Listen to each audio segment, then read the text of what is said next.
ধরুন আপনি আপনার নিজের পাড়ার মধ্য দিয়ে রাত 12টার সময় একা হেঁটে যাচ্ছেন এবং আচমকা 4-5টা কুকুর আপনাকে ঘিরে ধরেছে। প্রথমে আপনি মনে করলেন এগুলো তো আমার চেনা পরিচিত কুকুর, কোনো কিছু ক্ষয়ক্ষতি করবে না।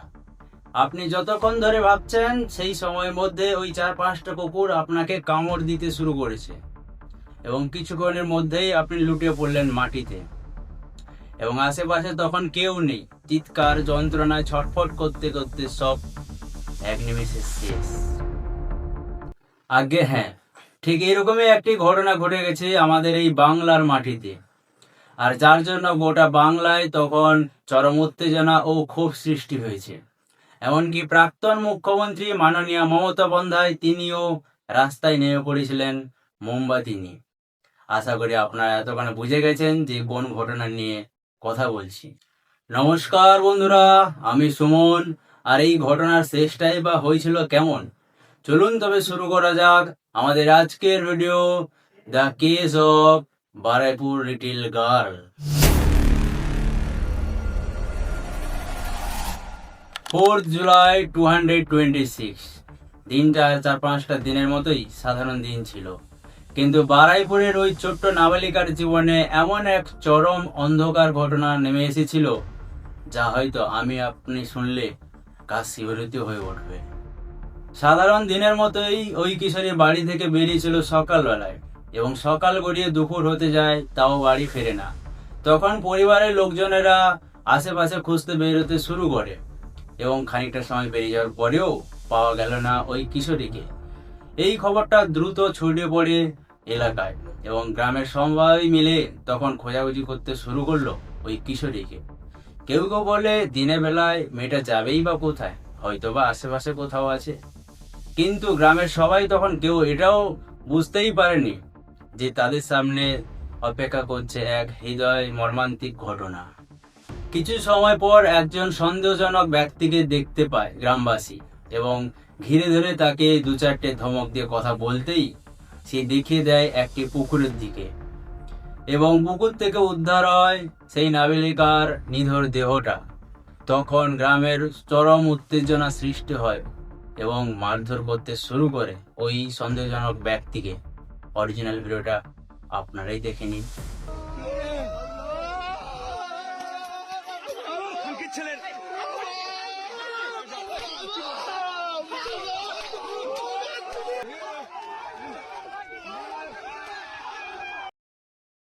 শুধুই কি এই একজন ব্যক্তি এই ঘটনায় জড়িত, নাকি আরো কিছু জন আছে, আর পুলিশ কিভাবে বা তদন্ত করেছিল?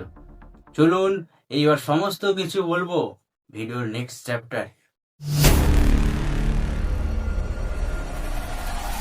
গ্রামবাসী খবর দেয় পুলিশে এবং অল্প কিছু সময়ের মধ্যেই পুলিশ সেখানে হাজির হন। ডেড বডিটি পোস্টমর্টমের জন্য পাঠানো হয় এবং এই সন্দেহজনক ব্যক্তিকে গ্রেপ্তার করা হয়। আর এই ঘটনাটি তখন দ্রুত ছড়িয়ে পড়ে বারুইপুর তথা গোটা বাংলায় সোশ্যাল মিডিয়ার মাধ্যমে। আর তার পরের দিন থেকেই শুরু হয় রাস্তায় রাস্তায় মোমবাতি মিছিল। এমনকি আমাদের প্রাক্তন মুখ্যমন্ত্রী মাননীয় মমতা বন্দ্যোপাধ্যায় তিনিও রাস্তায় নেমে পড়েছিলেন।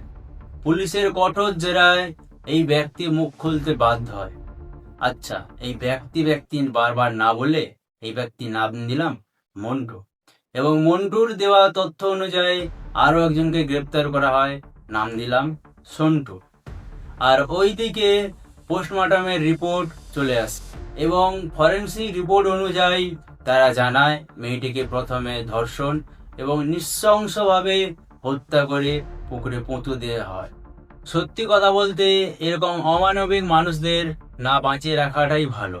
আপনার কি মতামত কমেন্টে অবশ্যই জানাবেন। মন্টু আর সন্টুকে কঠোরভাবে পুলিশ জেরা করতে শুরু করে এবং তারা জানায় এই ঘটনায় মোট 4 জন জড়িত। তদন্তের একটি পর্যায়ে মন্টুকে নিয়ে যায় ওই ঘটনাস্থলে পুরো ঘটনাটা খুঁটিয়ে দেখার জন্য।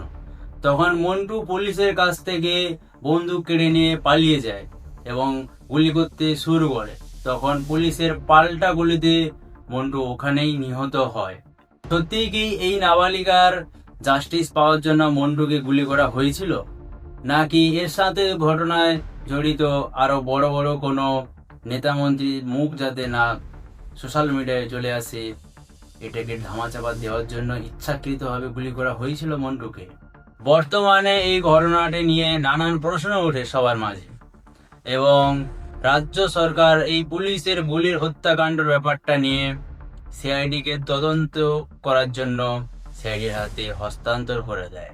এই ঘটনা আমাদের আবারও মনে করে দেয় শিশু ও মহিলাদের সুরক্ষা ব্যবস্থা নিয়ে আমাদের পরিবার, সমাজ এবং শাসন ব্যবস্থার কতটা পিছিয়ে।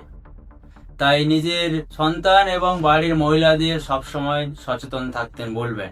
আমরা আশা করি নিরপেক্ষ তদন্ত এবং আইনি প্রক্রিয়ার মাধ্যমে এই ঘটনার বাস্তবতা সবার সামনে উঠে আসুক, আর ভবিষ্যতে এমন ঘটনা যাতে না হয় তার বিরুদ্ধে পদক্ষেপ নেওয়া হোক।